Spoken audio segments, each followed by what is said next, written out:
ഇത് രണ്ട് സ്വിച്ചുകളാണ് ഇപ്പൊ മെയിൻലി ഉള്ളത്. ഒന്ന് ഓൺ ഓഫ്.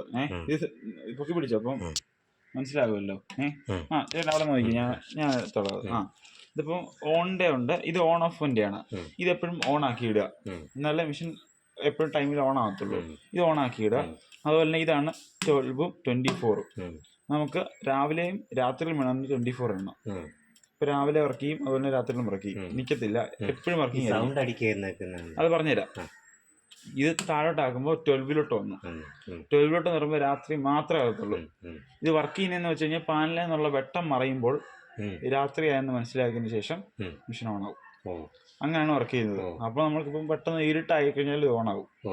അങ്ങനെ രാവിലെ ഒന്നും അത്രയും ഇരുട്ട് വരത്തില്ല. ഞാനൊരു 5 മണി 6 മണി 5 മണിയായി, നല്ല മഴക്കമുണ്ട്, പെട്ടെന്ന് സന്ധ്യ ആയല്ലോ, അപ്പോൾ ഓട്ടോമാറ്റിക്കലി സാധനം ഓൺ ആവും. അപ്പം ഇതാണ് 12ലോട്ട് ഇട്ട് കഴിഞ്ഞാൽ ആ പാനൽ എപ്പം വെട്ടം അവിടുന്ന് മറയുന്നോ അപ്പം മെഷീൻ ഓൺ ആവും. എക്സാമ്പിൾ ഓൺ ആവും. ഇപ്പൊ എക്സാമ്പിൾ പറഞ്ഞാൽ പാനൽ ലൈനാണ് ഈ പോകുന്നത്.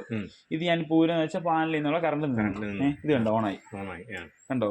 ഇതേ പ്രോസസ്സ് തന്നെയാണ് അവിടെ. അവിടെ നിന്നുള്ള കറണ്ട് നിൽക്കും, ചാർജിങ് നിൽക്കുമ്പോൾ ഓൺ ആവും. ചാർജിങ് നോക്കാൻ വേണ്ടി തിരിച്ച് നല്ലതായിട്ട് പ്രസ് ചെയ്ത് കഴിയുമ്പോൾ ലൈറ്റിങ്.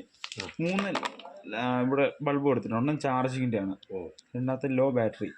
ബാറ്ററി ചാർജ് കുറവാണെങ്കിൽ ഇവിടെ കത്തി നിൽക്കും, ഇവിടെ ഒരു കളർ. മറ്റേത് പൾസിങ് ആണ്. ഇത് വർക്ക് ചെയ്യുന്ന സമയത്ത് ഇങ്ങനെ ഒരു ചുവന്ന ലൈറ്റ് കത്തിക്കൊണ്ടിരിക്കും. പിന്നെ ഉള്ളത് അലാറത്തിൻ്റെ ആണ്.